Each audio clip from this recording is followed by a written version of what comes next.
স্কুলের ইনফ্রাস্ট্রাকচার অনেক গুরুত্বপূর্ণ এবং বিগত দিনগুলোতে আমরা দেখেছি স্কুলের ইনফ্রাস্ট্রাকচার তৈরির সময় স্কুলের ইনফ্রাস্ট্রাকচারের সাথে লার্নিং আউটকামের কোনো ম্যাচ দেখিনি, মানে কোনো অ্যালাইনমেন্ট দেখিনি। স্কুলের ইনফ্রাস্ট্রাকচার হলো বিল্ডিং বানানো।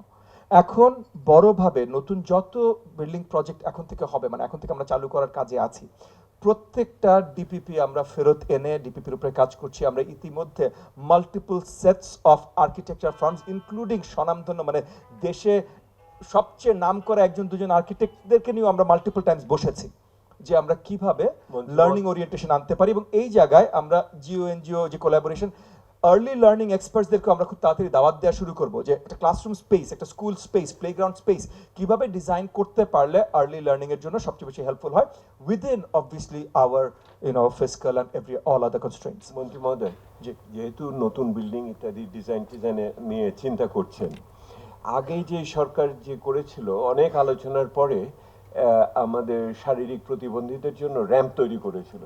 ওই র্যাম্পটা স্কুল বিল্ডিংয়ে যেটা ট্র্যাডিশনাল ফেসিলিটিস ডিপার্টমেন্ট করে শুধু একতলাতে যেত, হ্যাঁ, দোতলা তিনতলা চারতলা। মানে এখানে যে ছোট জিনিসটা আছে আমাদের মানে আমি আপনাকে বলছি যে কিভাবে করবেন জানি না, কিন্তু এটা সংবেদনশীল। এটা আমরা এগেন আমরা যারা আমাদের সাথে কাজ করছে সবাইকে এই জিনিসগুলো আমরা বলেছি। তবে এখানে আমাদের কনস্ট্রেন্টস আছে, মানে ইউ হ্যাভ টু আন্ডারস্ট্যান্ড আমাদের 65,000 প্লাস স্কুল আছে, অনেক এলাকা আছে যেখানে আমরা প্রপারলি স্কুল দিতে পারি না। এই 65,000 স্কুলের ভিতরে 30 থেকে 40,000 স্কুলের থেকে বেশি এতখানি মেরামত দরকার যে আপনি মোটামুটি বলে দিতে পারেন যে এটা নতুন স্কুল দরকার। কেন 30 থেকে 40,000 স্কুলের এতখানি মেরামত দরকার? কারণ গত 15 বছর বা হোয়াট এভার গত অনেক বছরে যারা বিল্ডিংগুলো বানিয়েছে তারা এতই সমাদর দিয়ে বানিয়েছে যে হয়তো 10 বছরের ভিতরে নতুন বিল্ডিং যেন বানাতে হয় আরেকবার তারা নতুন কন্ট্রাক্ট পায়, সেই ধরনের ব্যবস্থা করে বানিয়েছে। এগেন বিগত দিনগুলোর দোষ বারবার ধরে লাভ নেই, আগামীতে আগাতে হবে। তবে এই প্রবলেমগুলো আমরা ফেস করছি, আপনাদের জানাচ্ছি। তো এই জায়গায় আমাদের বাজেটের যে কনস্ট্রেন্ট আছে, মানে সত্যিকার অর্থে যদি আমরা ফুল বিল্ডিং সব ধরনের অ্যাক্সেসের তৈরি করতে চাই তাহলে আমার এলিভেটরস লাগবে। এতগুলো জায়গায় আমি দারওয়ান দিতে পারছি না যেখানে আমি এলিভেটর কিভাবে দিব। এগুলো আসলে রিয়েলিস্টিক প্রশ্ন, আমরা এগুলোর উত্তর খুঁজছি, আগামী দিনগুলোতে হবে। তবে আমরা নতুন যে কিছু মডেল স্কুলগুলো তৈরি করছি, মডেলও কিছু আমরা তৈরি করা মানে আমাদের আলোচনা আছে, এখনো ফাইনাল হয়নি, সরি।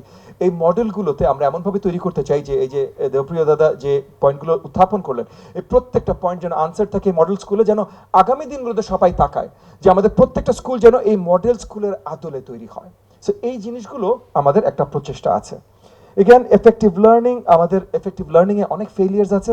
সো এটা নিয়ে বড় দাগে কথা বলবো না, বাট প্রত্যেকটা জিনিস এখন যে বিল্ডিং থেকে শুরু করে ওয়াশ ব্লক নিয়ে কথা হয়েছে, ওয়াশ ব্লক থেকে শুরু করে ক্লাসরুমের সব কিছু, কারিকুলাম, টিচার ট্রেনিং সব কিছু আমরা করছি লার্নিং আউটকাম ভিত্তিক। সো এগুলো আগামী দিনগুলোতে আমি আশাবাদী যে আমরা বড়ভাবে এটা রেজাল্টস দেখবো।